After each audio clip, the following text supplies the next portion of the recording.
Okay,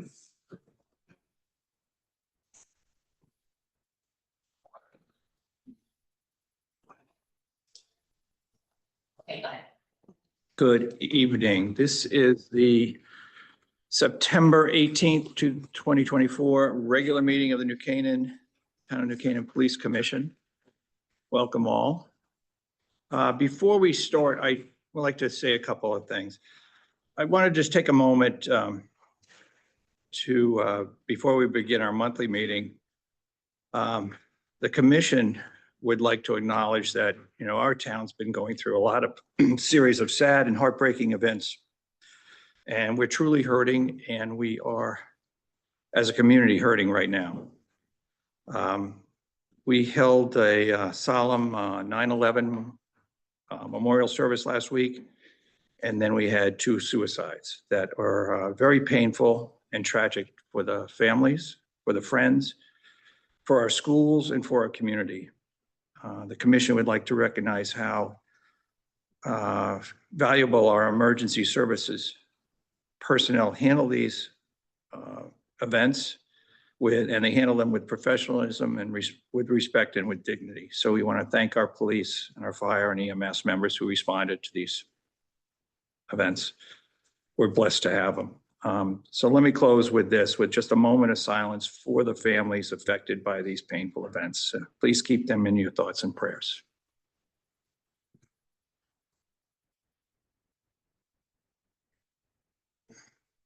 Okay, thank you. First item on the agenda is minutes from our previous meeting, July 17th. Any corrections or additions? I had none. Motion to approve. So move. Second. Okay, those are good. All those in favor, aye. Aye. Chief, monthly reports, please. Sure.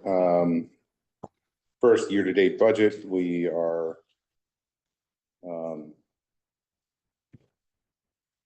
I think you have both the closeout from Yeah. last year. Right. And then the current year-to-date, we are obviously only a few months into our new fiscal year. And, you know, we were tracking accordingly. We're still keeping an eye, obviously, on overtime. That's, you know, always the big driver. And so those come down to staffing shortages and those sorts of things, and contractual obligations that we're going to be working closely with the town management on trying to get some sort of corrections on those during contract negotiations and see if we can stabilize things a little bit better, make them a little bit more predictable.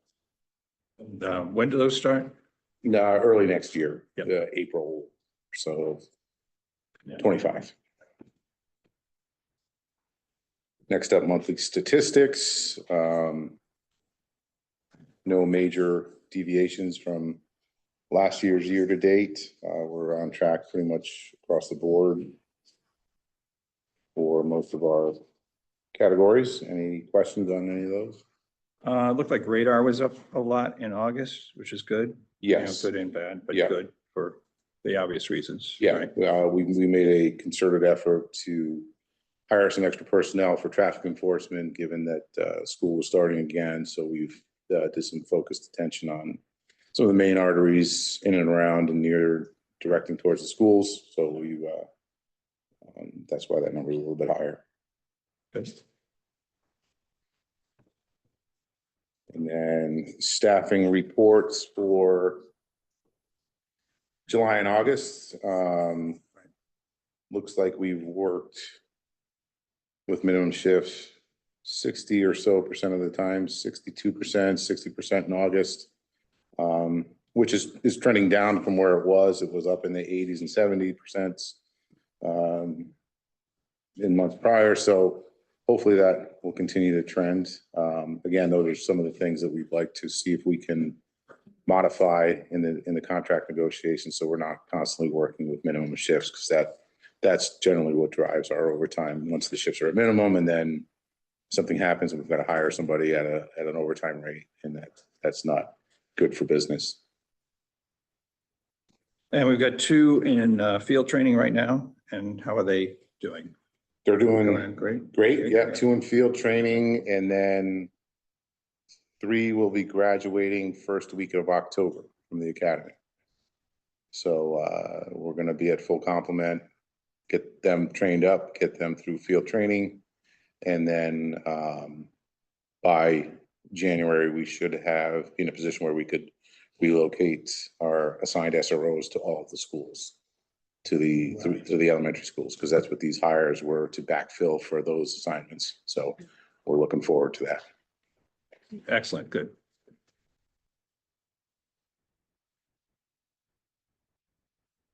Okay.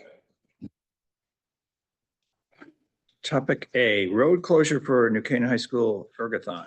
Who's here to speak on that? You are. Come on up. Hi, and your name is? Yeah, go.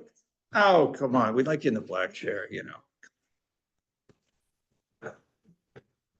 Hi, Good evening. my name is Hope Crotty. I'm representing Roman Vengrowski Okay. from Maritime Rowing Club.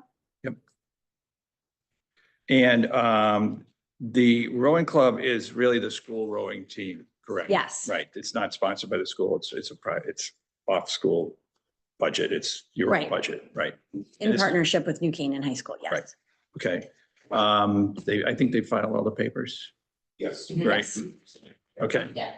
good. Any questions on this? I think it's a tremendous organization. You guys have spent, Olympics, I mean, just national championships. I know one of the kids is graduated and he is at Wisconsin and he is a Henry? in there, Henry. We know Henry Yep, very he's well. terrific. He is He's terrific, a terrific, yeah. great graduate of that program and they recruited him. They came, Wisconsin came and recruited Henry Benton for that position. So all good stuff. I need a motion to approve the, Just a question, have you obtained the insurance and cleared? Yes, I have that as well. We emailed it, I have. Okay, okay. and it's in the area formerly known as, we don't call it that anymore. That place. It's South Avenue and Elm Street. Yes, got it. Okay. And it's that day, it's September 21st, so it's this Yes. weekend. Coming Okay. up, yes. Yeah, yeah, you stuck it in there. Got it. Got it in. Okay, good. Motion to approve? Okay, second. Second, All those in favor? aye. All right, good. Perfect. You're good to go. Thank you so much. May I say You- something briefly? Sure. And just, I want to thank you and thank New Canaan High School because I feel strongly about rowing. I think it's a tremendous sport to have a space for kids who don't typically find a space and just, thank you. Thank Oh, you so much. it's a great, in fact, I'd been out there with Ron and who is your other Russian? Jan? Jan, I've actually been with Jan years ago. Oh. Out on the Sound. I was in, started at a 2, got to a 4, I got to an 8. Excellent, excellent. Well, we're still, So, they'll learn to row I- Tuesdays and Thursdays, anytime. Okay. Come on down. That's a great, Thank you so great much. program. Thank you. Thank you. Okay, next up is Stonehenge Road closure request for a block party. Yes. Sorry, come up.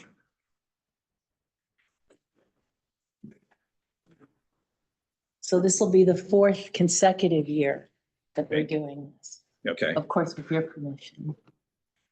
And this is for Saturday, September 23rd. Oh, no, that's last year's. It's for Saturday, October 19th. Oh, I'm sorry, I gave you. Oh, the information. no, I got that on this page. Yeah, I was reading that. It's here. For Saturday, October 19th, we hope the storms don't come through. Okay. It's always dicey, but- Dicey, but you got a rain date for Sunday. We do for Sunday. Awesome. And we've been fortunate in the past, Old Faithful and even the food truck. We had to move it a week because last year, the 23rd was a total washout. Okay. They don't need any insurance or anything. It's their block, it's their party. We're just going to close it. We're going to assist on that, right? Yes, Tiger always drops off the barricades and then we set them up so that people understand. Yeah. And there's no parking on the Yeah, street. don't block that it day. just in case. Right, We need an ambulance to get in there or something. right. Great. Okay. Any other discussion? Motion to approve? Motion to approve, second. Second. All those in favor? Aye. You're good to go. Thank you very much. You're welcome. No, thanks for doing this. It's a great community function. I need a motion, since we have people here from Mill Road. I would like to have a discussion on Mill. I assume you all from Mill Road, right? Okay. Tiger, you're on, okay. He's live. You may have to get the town council. Oh, okay. We get to his update, so Yes. he can be released for the Yeah. town council meeting. Right, Tiger. All right, so Tiger, you on? Yeah, yep. All right, Chief made a good point. We're gonna put you on first for Silvermine and Carter. And then Okay. at the end of that discussion, if you'd stay for as long as you can for the Mill Road discussion. Okay, Yep, thank you. yeah, I did see that the crosswalk was painted today down there. Right, yeah, painted and signed. Exactly. Signed. All right, so I need a motion to put under new business on the agenda item, Mill Road discussion to follow the C, so it'd be C1. Okay, So moved. okay, all those in favor? Aye. All Aye. right, aye, okay. So go ahead, Tiger, with that. So, with We're that. going to speak about Silvermine and Carter Street engineering study. Right, so, I'm joined by, Veronica Prezioso. She's with, Hardesty in Hanover. And she'll kind of Yep. walk you through where we are right now. So we've had some, good progress to date. And then, she can kind of tell you where we are, where we're headed and how long that'll take. So I'm gonna let her, take that on, and then we can answer any questions that you might have at the end. Thank you, Tiger. So as Tiger mentioned, we have had some progress since our last meeting, which has been great. We shared our conceptual long-term improvement plan with DOT, and we actually had a meeting with them last week. They did an initial review and indicated that they saw no fatal flaws with our conceptual plan, which is good. And they asked us to proceed with obtaining the survey and then progressing formal plans so they could provide us with their formal review. At that time, we'll also need to file for the encroachment permit with the state once we have those plans. So that'll be down the line a little bit. They also asked us to provide a quick summary of existing versus proposed sightlines at that intersection to show that while the required sightline looking to the east when exiting Carter, the main one, the main issue, cannot be met under our proposed condition, it's still an improvement from what's out there today. It's still going to be increased to the east. So then they also indicated that we should look at the truck turns, particularly the right turn from Silvermine on to Carter Street, because it's a tight turn. We mentioned that if we can obtain some of the right of way on that southwest property, then we could potentially widen the Carter Street throat, but that'll have to be a discussion with that property owner. And if not, we can hopefully restrict trucks as needed. But I don't think we're going to need to go that road. And then, yeah, so I think just general potential timeline to finalize our design and then seek the encroachment permit. We're thinking probably 3 to 6 months, depending on how quick their review is. So we're looking at hopefully early next year, I guess, that we have everything in hand. Okay, so you don't need anything, a vote from us tonight. I don't think. believe so. No, I think. I just think this is a great update and we've got the proposals or the maps in front of us. Yeah, right now, we're just proceeding with what was originally approved as far as our long-term improvements. And then if we'll come back to you before we finalize, and we'll have discussions back and forth with the state as we're tweaking it with them. And then before we make a final submittal, we'll come back to you to make sure that you're still in agreement before we go to the final submittal to the DOT for final approval. It'll be a process. So we'll work through the first part of it, and then I'm sure they're going to have 2 or 3 sets of comments. And at that point in time, when we're drawing to a close as to where it seems like it's going to land, we'll come back to you for a final review before we go forward. Okay, thank you. Any thoughts from commissioners? No, not at this point. Just, people are used to, on Carter, they're used to coming straight out, right? And now you're gonna have them turn to the left, correct? If they're heading north, if they're heading, I guess, west, right? If they're heading west on Silver It's gonna Mine? do. No, on Carter, you're coming down the hill from Carter and you're heading towards Silver Mine. They're gonna Right, have to and now- turn right. Yeah, it's You have gonna to be kind of a turn- two-stage turn. Yeah, Yeah. harder. Yeah, they're gonna Mhm. swing to the left and then turn a hard, 90 degrees to Silver Mine, which is better than what it's got right now. Yeah, it's more of a Um, two-stage turn to allow for that Yeah. vehicle to not be in the middle of the intersection when a vehicle coming westbound on Silver Mine is there. Right, and there was discussion before about having some stop signs added on Silver Mine, but that's off the table. Totally, Yeah, right? so we've gone back and forth about that, and DOT doesn't love installing stop signs on their roads, so I think the better route at this point, if we want to move through the process quickly, will probably be to do some sort of version of the offset T intersections. No, I think that'll be a lot safer and a big improvement for that area. Thanks. Any other questions? No. All right, Tiger, thanks for the update and Thank thank you. No problem. I can give you one short one on Conrad and Whipple if you'd like. Just the- Yes, please. So Conrad and Whipple, we engaged safety markings, Hardesty and Hanover gave us the plan. We engaged safety markings to come out, lay it out for us and stripe it. They came out for an initial layout, had some questions and concerns about, well, more questions, not really concerns, questions about the layout itself. Went back, Hardesty and Hanover gave us a detailed plan for safety markings. They were gonna come out tonight to mark it out, but they wanted to have a representative from DPW there, and I asked them to, I didn't have to be there at 8 o'clock tonight. I asked them to come during normal working hours, so they're gonna work with us on a day early next week to lay it out, and then once it's laid out, they'll come that night and stripe it. So we're very close to finishing it. They've got one leg completed on the layout, and they were having issues with the, I guess you would say it was the southeasterly edge and the northern edge, the two edges there. So the two sides of Conrad, they were having a problem with as it enters into Whiffletree. The lower side, the right-hand side from Conrad onto Whiffle, they had already laid out, had no issues. It was the other two that they were having some concerns with as to where the center line was going to be, where the edge lines were. And so we gave them a better detailed plan, and now they know exactly what their mandate is, and they'll go forward. So we're very close to finishing that. Okay, and then when would the construction or deconstruction happen? So once we approve the layout with them, then we'll have them stripe it that night, and then at that point in time, we can come in and finalize the stop sign location, because we'll have the stop bar location. So the moment it gets striped, I'll have my crews come back in again and place the stop signs. It'll all be striped. There won't be any hardscape, so we can see exactly how everyone is faring, truck turning, cars, things of that nature. And if it's working well, then we'll come in and hardscape it.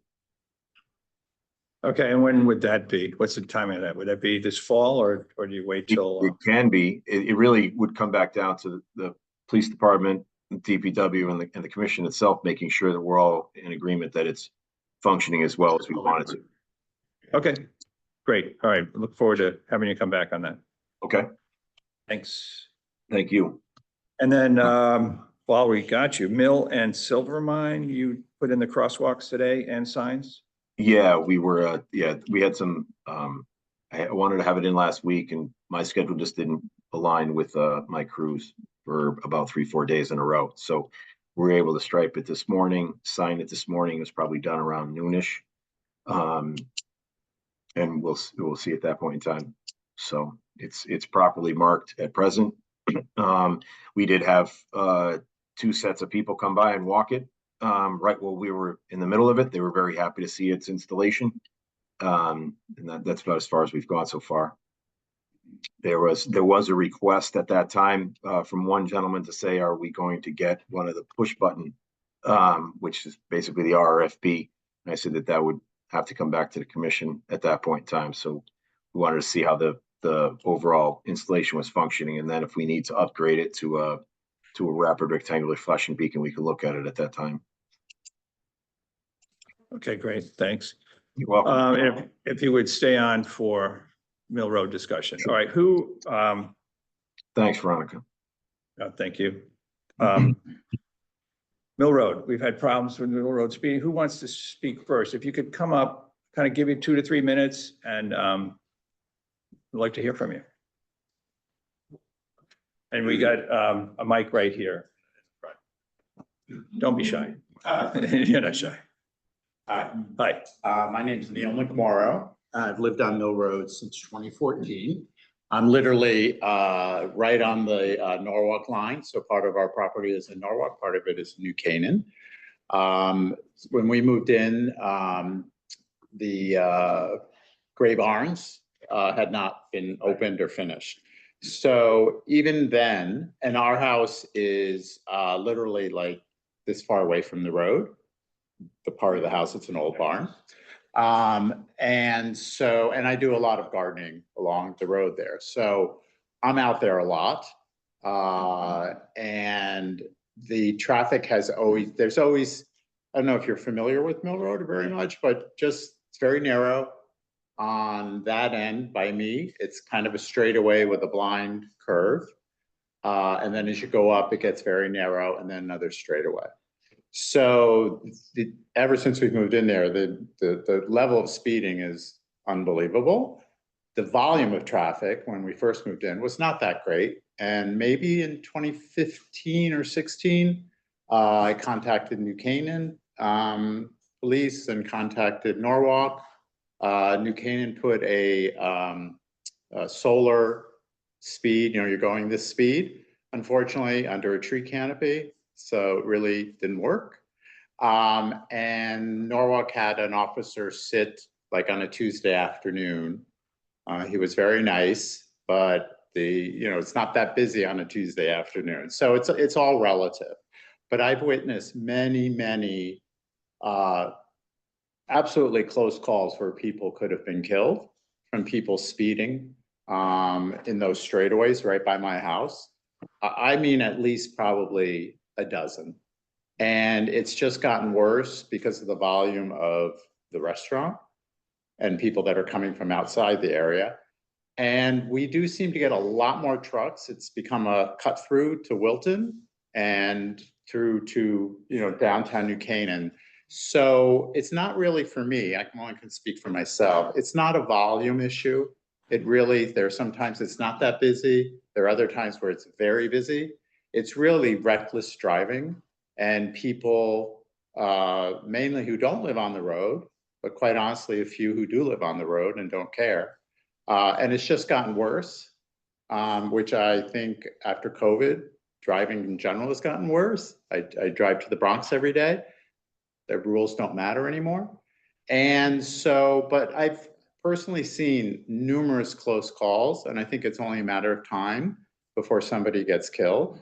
And we've had, because of COVID, a huge, we're probably one of maybe 2 houses that everybody else is new, with many young families, and some of them are here today. And we have a lot of walkers, a lot of bicyclists. It's a very popular road. And I heard mention of white line. That's going to do nothing. I mean, a white line, first of all, take away the character, but it will do absolutely nothing. We rarely see, love the police, but we rarely see any police, Norwalk or New Canaan on the road. And also lastly, buses, maybe it's my perception, but the buses going by in the morning are going very, very fast for buses, maybe because they're school buses. So maybe because they're large, they're under the 20-mile-an-hour speed limit, but given the nature of the road, they shouldn't be going 20 miles an hour. So that's a constant thing where they're going by so fast. So that's kind of my take. Great, thank you. Sure. Who else?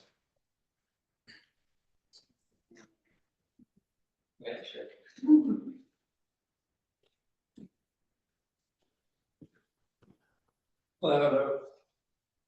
My name's Danny Wu. I live at 264 Mill Road with my family, a young daughter, dog. We're outdoors all the time, walking our dog, walking with the kids, riding bikes, scooters. And we have had the same experience. Just crazy drivers, not paying attention, going too fast, coming around the bends. There's a lot of curves, so coming around them too quickly. And we've personally had a lot of close calls. There was one instance where a car just came around too quickly and completely totaled our neighbor's car. So there's been accidents. It's happened. So it really is only a matter of time that someone's going to get hit and seriously injured, if not killed. So yeah, we've been there for 6 years, and it's just been progressively getting worse and worse. I think Gray Barnes is a factor. I think going from Norwalk to Wilton is kind of another factor, just kind of a pass through. But if there's anything that we could do to help remedy this problem and hopefully save lives in the future, I'm all for that. I don't know what the solution is, but I just would like there to be something. Yeah, of course. No, thank you. For the record, I used to live on Silver Mine, so I would go through that area. Very good. Yeah. As well as I went through it again today. Went through it again today. There was a gentleman walking. I was coming from, I guess, the north to the south, and gentleman's walking basically down the middle of the street with headphones in, talking on his phone. Yeah. And I've got a Tesla, so wasn't going to hear me. I know it's 20 or 25. It's 20 in that area. Yeah. But there's no way another car could have passed the other way. I kind of pulled out almost onto the shoulder. There isn't a shoulder, but to talk to him, and he, oh, hi, what, yeah. So people have got to be aware as well. Absolutely, yeah. And take on. I agree. I mean, I personally would not walk on that street with headphones in myself, just because I know how people drive on that street. So I just want to be aware and like hear cars coming around the bend. And but yeah, I wouldn't do that. No. Okay, thank you. Thank you. I appreciate it. Bales? Yeah.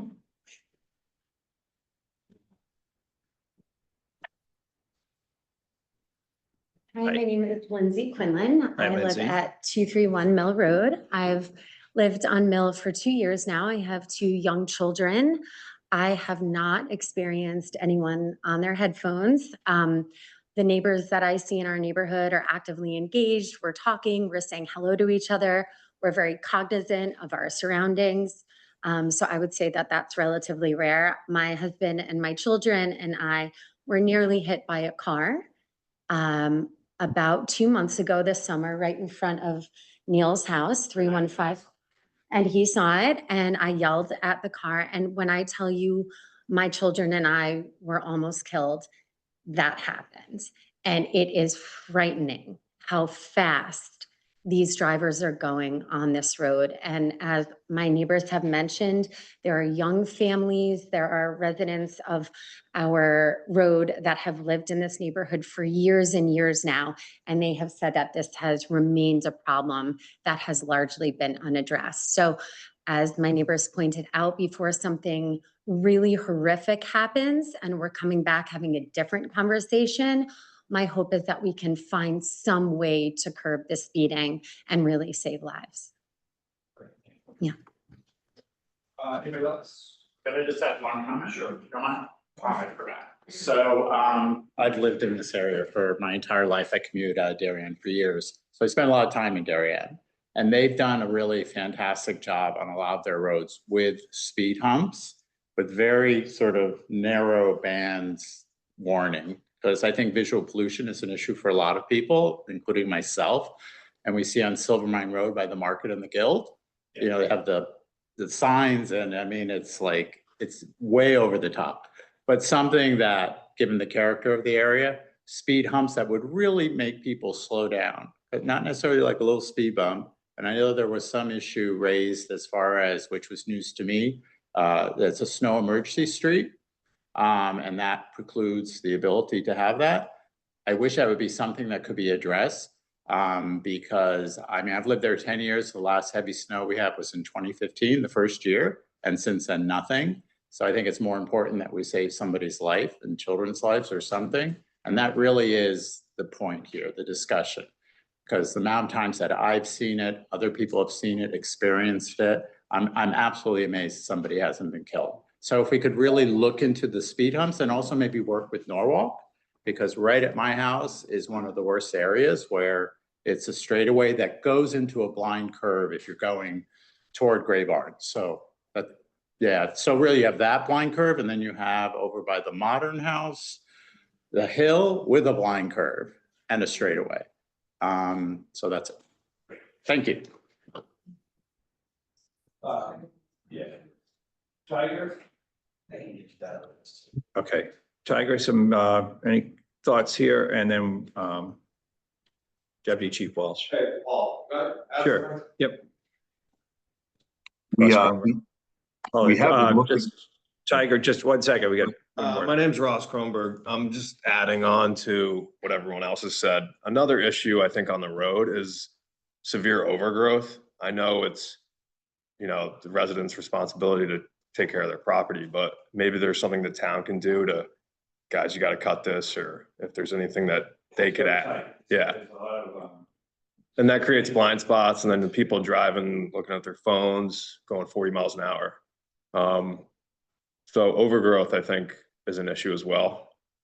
I know people don't really like to spend money on stuff that may not be seen from their house or their property, but if maybe there was something that, you know, an alert or a warning, I think it would help as well for blind spots, and even for drivers too, you know, they could at least see around the turn. Yeah, so I'd like to add that as well. Thanks, guys.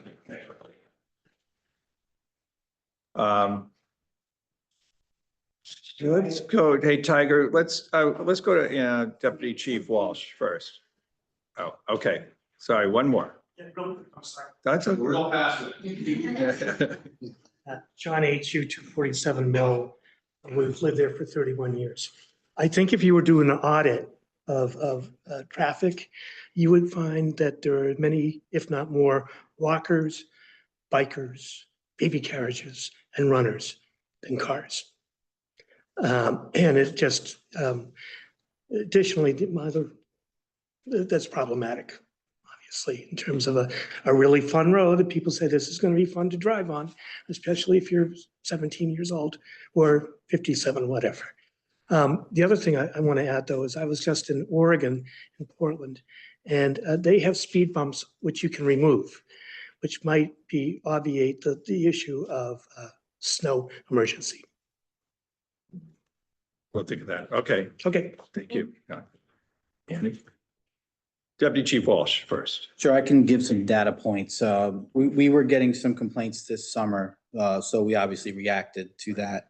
Our officers set up for speed enforcement 13 times during that time period. Only saw 4 violations, speed violations to pull over.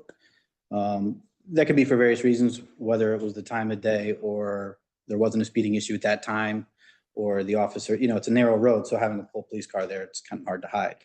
We also did a traffic study, as was brought up. We can't measure the walkers or the bikers.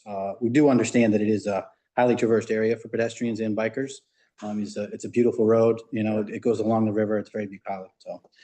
We did measure the speeds. The average speed was 17.75 miles an hour, and the 85th percentile speed was 23 miles an hour.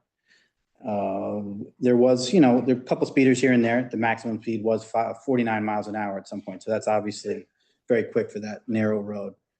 And then we just compared it to the last time we did a study there was in 2020. And it's the data mirrors itself. Again, the average volume per day then was 230, and average speed was 19 miles an hour with 23 mile an hour, 85th percentile speed. And those are both northbound. One traffic study done on southbound pretty much mirrored that as well. So it's 230, and what is it now? 237. So the volume, as they said, it's not really a volume problem. It's more of a speed problem, if there's a speed problem. Yeah. This doesn't show, if you look at a 20, 25 mile an hour speed limit or road, this doesn't show a speed problem. But again, it's a narrow road. It's, you know, the visibility is bad, and there are a lot of pedestrians and bike. I can attest for that myself as well. Yeah, I was out there today and it's some today. Sure. Well. Tiger, thoughts? No, I agree with Andrew. Yeah, we have been looking at it. We did some additional signage a number of years ago, dropped the advisory speed down. The initial stretches of the road, I mean, off of Silvermine, it's about 20 feet wide, but then once you get to Borglum, it narrows down to about 16 for about 400 feet. Then the last 500 feet before we get out of town into Norwalk is around 17 feet. So it is narrow. So the perception is that, as a car goes past you, even if it's only at 25, 27 miles per hour, it feels like it's very fast. So I don't have any solutions right now. I'll have my guys go and trim over or look at the sight lines. So I'll have the roadside mower go out tomorrow and start looking at the sight lines and see if we can trim up some of the overgrowth. So that might help give it a little bit more of an expanse and give the pedestrian some room, and also have the car be able to see the pedestrian. But we'll go out there and take another look and see what else can be done. The problem with part of it is, even putting edge lines down, if I put edge lines down, I'm going to get down below 8-foot lanes. So I almost can't put the edge lines down in the front part of the road and the ending part of the road. It can only do it in the beginning and in the middle. But we'll go take a look and see what we can determine. Okay, so you can't put down the white edge lines because it'll get it too tight, right? I'll get Or in the areas I mentioned, I'll get too tight. I'll get below 8-foot lanes. I can't do that. So there are stretches. There's probably about, from what I'm looking at in our data, we've got about, say, 3,000 feet that we could do. And then I've got about 1,000 feet that I can't. So I got about 3,200, 3,200 feet I could do, but 1,000 feet that I can't. And I would imagine that, some of those areas are probably the most problematic since they are the narrowest. But I'll go in there and I'll cut the sight lines back open again, see what we can do there, and open it up and see what we can do. Some of it's tight because some of our right of way is very tight along some of the edges where there's a fence line and the river's behind it, and we've got some issues there. But we'll take a look. And just another comment about follow-up. We will do a study. Tiger just ordered some machinery that we can record the speed and the volume, but without having the sign. So it's kind of a blind study. So people aren't going to slow down or speed up, as can happen as well when they see the sign, right? So we'll do that as soon as we get that. That's on order. As well as we'll keep it on the speed enforcement list. And obviously we have a lot of roads all over town to get to have officers conduct that, but we'll stay on top of it. We also have been in contact with Norwalk for mutual aid as far as traffic enforcement, like a mutual pact of agreement to help each other out in problem areas where along the borders. And this was one of those areas. So we are working on that. And Tiger, would a yellow line down the middle help at all? I don't know if the neighbors would want it, but it has to be a double. Singles are no longer allowed by the METCD. It might. I mean, there's been studies both fore and after. Jeff Speck was saying that removing the center lines was better, and then we've had other aspects where we've talked to our traffic consultants and they haven't heard that. So, we could look at that. We could do that throughout the entire road, but a gentleman was speaking about the character of the road. It would change the character of the road. So, I'd like to look at some other avenues first and then maybe go, look at that as well. In some towns, states, they put in those white sort of hash marks on curves. They're sort of like 45 degrees off the road at various intervals. And it's a visual thing to make you think to slow down at least, or that it's getting tighter. I don't know if that helps, or we could at least look at that. Sure, we'll look at that as well. Yeah, a couple. It's done in places where there's bike paths and it does get tight, and they put them in, sort of this way, not this way. So, of course. Sorry to be a pain. No, come on. This is a public session. No, it's a public session. This is why we're here. Appreciate it. Thank you. With all due respect to the gentleman on the screen, lines aren't going to do anything. Absolutely. The people that are speeding are the people that don't care. They're not going to care if there's a line on the side. They're not going to care if there's a line down the center. They put a center line on Silvermine Road. I don't have a study to back it up, but I go there a lot. The speeding is horrific. I'm very conscious of speeding. I'm very conscious of stopping at stop signs. That's who I am. White lines are not going to make any difference, none. And I'm really, really frightened of the day. And it's not a case that about the volume or the noise or whatever. We're really trying to save people's lives. And we have so many young families now where we didn't have before. Before, people were, it was mainly older people, and they were concerned about, when I went door to door, they were concerned about ambulances. The character of the street has completely changed. And I agree, the volume, when you're doing your study, and that's really interesting to hear, it only takes one person, and I witnessed my neighbors almost getting killed with their 2 kids. I've almost been killed, and I spend a lot of time on the road on that straight part. So it's a really, really serious issue. Thank you. Thank you. All right, Tiger, you're gonna do it and come back to us next month. All right. Andy, same thing. Okay. Is this a waste issue? And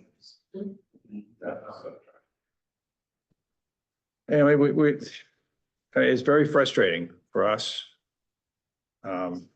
People are flying around town, and it's not just New Canaan. I mean, people are just, as you said, driving crazy in the Bronx too. I mean, you get on the Merritt Parkway now, and I've got people weaving in and out, and it's just insanity out there. Paul, can I say something? Sure. I have a barn in the front of my house, and you could easily back up a police car or, Explorer. And if you guys want to sit there and try to get people, you could for sure use my driveway. It's 273. Black barn in the front. You can easily conceal a cop car coming around that turn or coming down the hill, and you'll get people going 35, 40 miles an hour. 100%. Is there a time of day? I'd probably say in the mornings from like 7:30 to 8:30. Yeah, everybody's right. And then, in the 4:30, afternoon. 5:30, Yeah. something like that. Something like that. But if you guys want to use my driveway, go ahead. Gravel driveway, black barn, back right in, you'll do some Now they damage. all know. Yeah. Yeah. Yeah, but those guys Now, are. if someone's just gonna squat there, I'm gonna have to charge, but But feel free, please. Thanks, Ross. Anything else? Sure. The study that you guys just did, I think it's very helpful, but again, like you said, I think a blind study would make more sense. But I think that was a deterrent. I see the speed signs up. And the sentries where they're blinking. Yeah, where it's blinking and she has, slow down. I think that might help as like a maybe more simple solution than having humps or dips or whatever. So if that's like a more likely possibility, I think that's better than nothing. Obviously, I'd personally like to go further with it, but if that's an easier option, then I would like to have that. Okay, well, thank you. Now, let's see what we can come up with. Okay. All right, thank you. Thank you. Thank you. I'm sorry. can I Sure. ask one more question? Yep. I just want to go back to my next door neighbor, John Atchu. He had mentioned these like relatively innovative steep speed bumps that he noticed in Oregon. I understand we're a snow emergency evacuation road. Can we readdress this idea of having speed bumps on the road? We'll evaluate all traffic calming. Okay. I think, having almost been killed this summer with my children, I think hopefully you can understand why I have neighbors that have been complaining about this for 15, 20 years and nothing seems to happen. So I feel like there's energy, this conversation happens, police follow up, and then nothing. Well, it's not that nothing happened. As your neighbor did discuss, the character of the neighborhood has changed. So 4 years ago, when we did the study, the volumes were kind of similar, the speeds were similar. but the character of the neighborhood's changed where it's a younger community now. So there's more people out Mhm. using the road as Mhm. pedestrians than there were Okay. 4 or 5 years ago. Yeah. So, Okay. and those are things that we consider Yeah. when we look at Mhm. the road and the road data is how is the road being used? So Mhm. we'll evaluate all Okay. those things and take those. into Sounds great. consideration. Thank you. Thank you. Thank you. Okay. Tiger, thank you. I don't think anything else for you. No. I think we're good. Tiger, thank you. Thank you very We'll much. talk soon. All right. You're welcome. Thank you. Very much. Welcome. Next item is the review and approved changes for some new general orders and division orders. And Chief, you can go through those with us. Yes, so there are quite a few. I don't know if you want me to go through them in detail. I'll cover a couple of. Just, yeah, The new just ones- gonna hit the changes. Yeah, so the new ones are, But go with law enforcement for it. We'll just take them in order. the Law Enforcement Officers Safety Act. That was commonly previously referred to as HR 218. It was a House bill that is a national bill that act that allows law enforcement officers to carry their firearm nationwide. But they have to meet certain training requirements similar to our standards that we qualify our officers, Okay. both current officers and retired officers. So our current officers obviously meet those requirements through their annual training. This general order just creates a standard and a qualification process for retired officers that are retired in good standing. And they can still carry. Yes, Okay. yes. Okay. Okay. You're okay. That's Okay. Okay.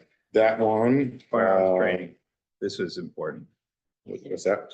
Firearms training, Yes, let me find that one. B.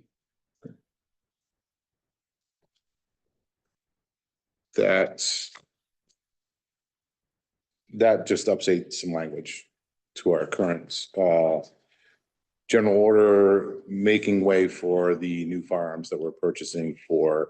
We did partial purchase this year for 10 of them. Next year, we're going to complete the changeover to a new firearm platform. And that's just updating the language in our general order, just a name change for the weapon. Okay. In the, Are you doing away with the 6 Sauer and switching over? Is that what's Yes. happening? correct, to a, Just out of curiosity, what drives that? oh, well, the firearms generally have about a 10-year lifespan and then parts start to wear out and we reevaluate where we are with technology. So it's been 10 years that we've had these SIGs and that we're on the second generation of them. So our firearms instructors evaluated everything that's out there. We're switching from, not to get too far into the weeds, from a 40 caliber to a 9mm. And the optics are now, instead of traditional iron sights, there's actually a red dot optic sight that are out there now. And they allow officers to perform much better, much better accuracy, which is what we always want. So, so this general order change is not changing anything in substance, it's just changing a few names of the particular items that we're carrying. Uniforms. Uniforms, that the changes are, again, a lot of these are just updating some language to our current specs. Again, this is also changing what our duty weapon will be and our holsters and that sort of thing. Okay. The use of force. Use of force, this is just updating the language, and we continually review our general orders for updates, for updated language through the accreditation process to make sure that they're on par and similar to state standards. But again, the use of force, this is also identifying the new weapon. So, you know, it shows up in several, right. Naloxone, Narcan, that's a new one, new division order. That's the purpose of this is to establish guidelines for the use of the naloxone Narcan spray, it's for combating overdose deaths with opioids. Then F is police accountability. So those are for the part of the police accountability bill, and that's just to update some of the language to make it consistent with. Did they change some of their language, or is it just? I think some of their language was updated. Because it wasn't quite right the first time. or Right. something, right? And then we just did, a few areas of updating some of the language. Use of body worn recording equipment, dash cams. Same thing. It's just a couple of additions as far as the disclosure of recordings can be delayed due to medical conditions. It's just, again, refining the language as per state guidelines.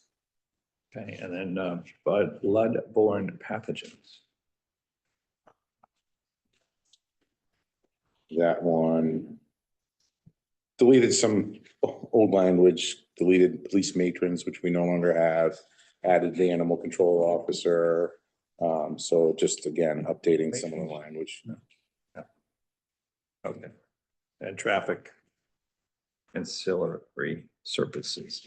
Ancillary service. Ancillary. Ancillary.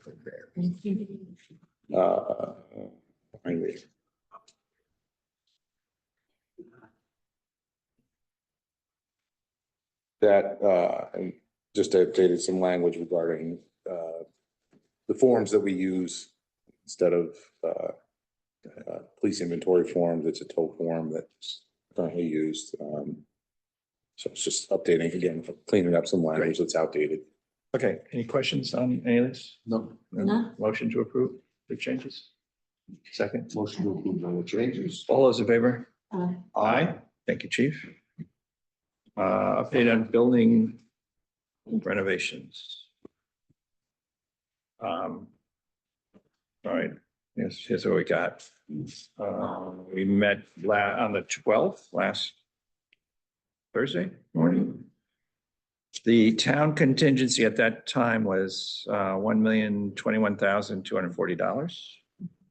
The Turner contingency was a little less than 500,000, 485,000. They were relocating. There was a transformer on the front that's being pushed over to where the generators are. And generators are not going to be against the building anymore. It's going to be off to the side. Where it should have been in the first place. So, you just don't want it too close to the building, CO2 and all that. And plus it looks so much better. It's going to look great. In August, they completed the steel.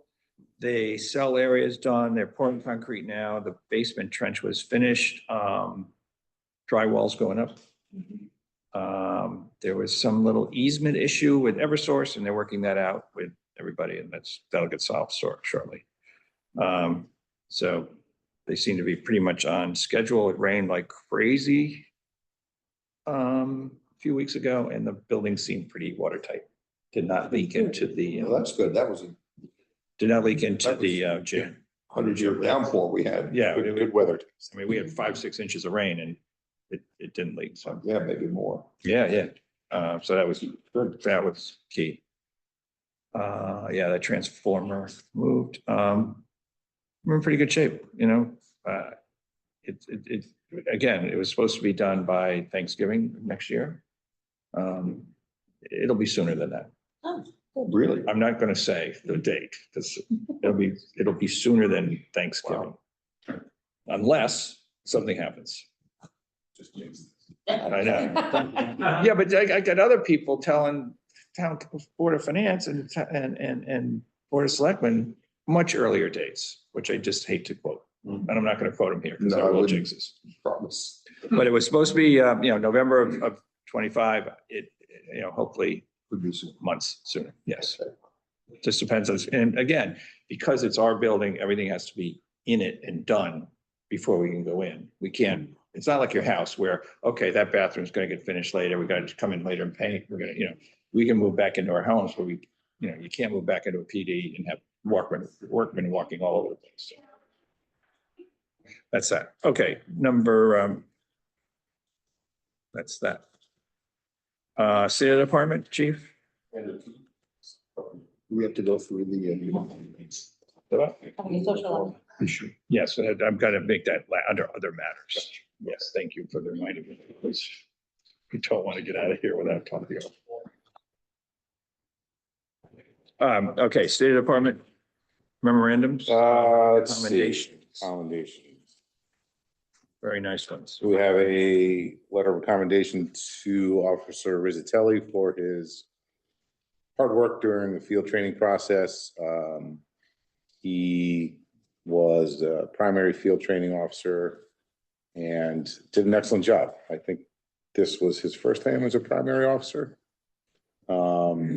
And did a great job with it. He really took the time and it's a critical job for our department because it takes our new officers and kind of sets the foundation for them and the expectation, and Rob did a great job with it. That was nice to get that letter from Sergeant Caponera. Next is a meritorious duty award nomination for Lieutenant Payne from Deputy Chief Walsh. I can let you talk about it if you'd like, Andrew. Sure, I just wanted to commend Dave's long service with the department as our lead accident reconstruction. For almost 15 years, that role. He was an investigator with the traffic investigation squad since 2006. He took over the role as the lead investigator in 2009 upon the retirement of that officer. On that very night, he responded to his first request. So during that time, he investigated 6 fatal motor vehicle accidents and so supervised the work of 4 other fatal accidents. He also trained several other officers that were the fatal investigators as well, and including the officer of Illinois Tuesday Commission. Great job by Lieutenant Payne. Thank you. Thank you. Next one I have is from a resident that was out of town at a wedding and received an alarm call at their house around 9 p.m. The homeowners called our dispatch and received polite, professional, courteous response from our officers. As Officer Sanborn was the dispatcher, and Officer Soma and Officer Schnell responded and checked the house to ensure that everything was in order. And it was a night that there was a storm, so it was likely a result of the storm, but nonetheless, it reassured the homeowner, and the homeowner states that they were the officers were professional, caring, and fully addressed their concerns, which is we always like to be received. And then finally, I have received a nice email from a mother that was in the neighborhood where there was a attempted car theft a few weeks ago. And obviously there was a heavy police response, and this occurred around the time that the school bus was returning kids for the afternoon. So it was, concerning for the kids and all that were there and didn't know what was going on, but our officers responded very well and very professionally and took the time to explain themselves to some of the kids, and which made an impact with the parents who were delayed in some of the traffic getting home to the kids. So the officers kind of were there, to help ease any anxiety.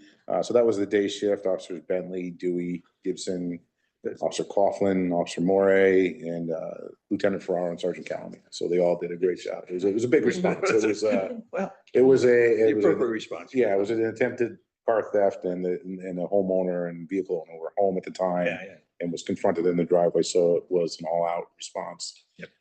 So can be concerning if you don't know what's going on. Why is all this police activity? So rather than just departing and saying, we're on our way, they took the time to reassure everyone and act professionally, which our guys always do. They always do.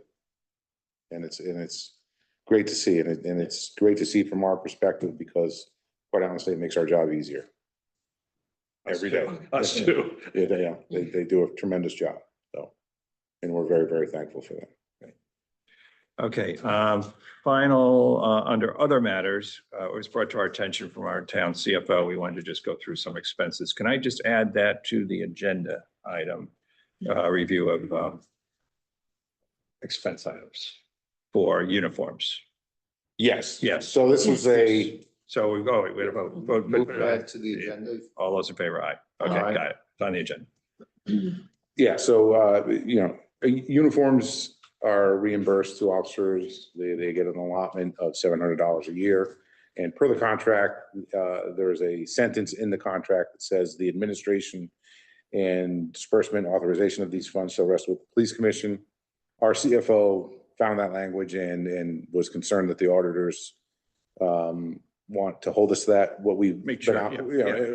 we are operating under a memo from the previous police commission from 2018 that's a little outdated. So she was concerned that that we should bring these expenditures to your review rather than having just me sign off on them for the time being, which is no problem. And then we can review and revisit that memorandum that puts that responsibility back to my office. But so.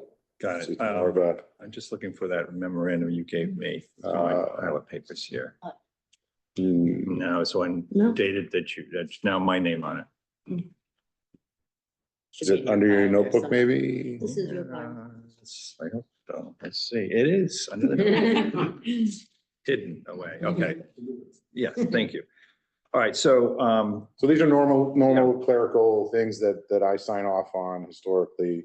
Officers sometimes will purchase from a vendor that charges us directly, and sometimes, especially for like our investigators that have to purchase regular plain clothes, civilian clothes, they'll oftentimes go out and make purchases and then submit the receipts for reimbursement. And it's just a clerical process that we go through.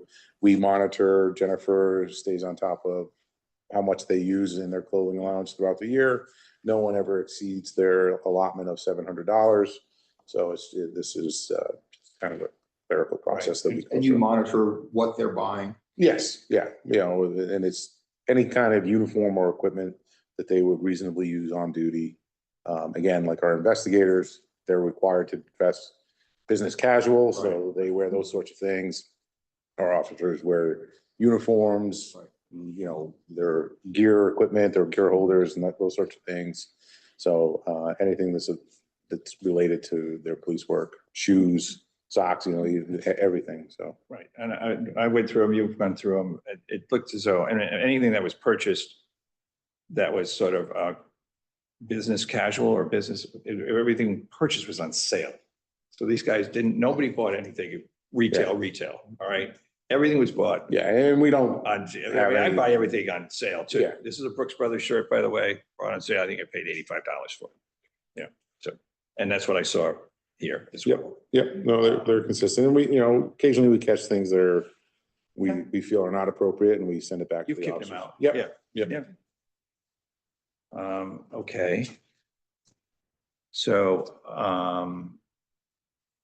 So is the CFO expecting any action from us this evening? I think you need to make a motion to approve the said reimbursement requests that were presented to you. Yeah. That are still pending her review, and then, I guess we can vote to Well, I got- authorize a memorandum. Since they've raised the question, we ordinarily wouldn't be approving these. You do it. Correct. And I think we're comfortable operating that way going forward. Since they have raised specific questions, we've looked at them, they look okay. I don't mind approving these as sort of an odd, right, well, yeah, as sort of a one-off. But we're not going to be looking at expenses every week going forward.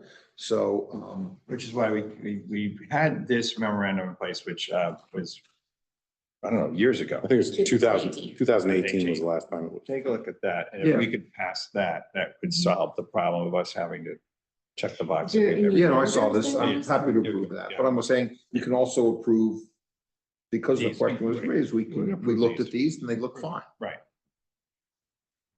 So therefore, let's have a motion to approve the expenses reports that were presented to us without going through them by name and everything. And send them back to the CFO to be approved and to be reimbursed to our officers. All right, that's the motion. All those in favor? Aye. Aye. Okay. That's that. And then we can approve the memo. And then approve the memo. This memo is that. Yep. All right, so let's approve that memo. There's a memo, an updated memo, my name on it because I'm the chair, and it's dated as of September 17th. And it just reaffirms that the practice is that the chief of police takes the responsibility of and the administration of the disbursements of funds pertaining to purchases for equipment and uniforms up to the $700 limit. Right, all those in favor? Motion to Motion approve to the approve. memorandum. Second, all in favor? Aye. Aye. Thank you. Any other new business? I have none. You have none. So let's go into executive session for a little bit. Right, we've got a couple items. Yes. To go through. Okay. Going into executive session at 7:06. A motion to go into executive session, yes. Yes. Second, yeah, all those in Second. favor, aye. Aye. Aye, unanimous. Executive session 7:06.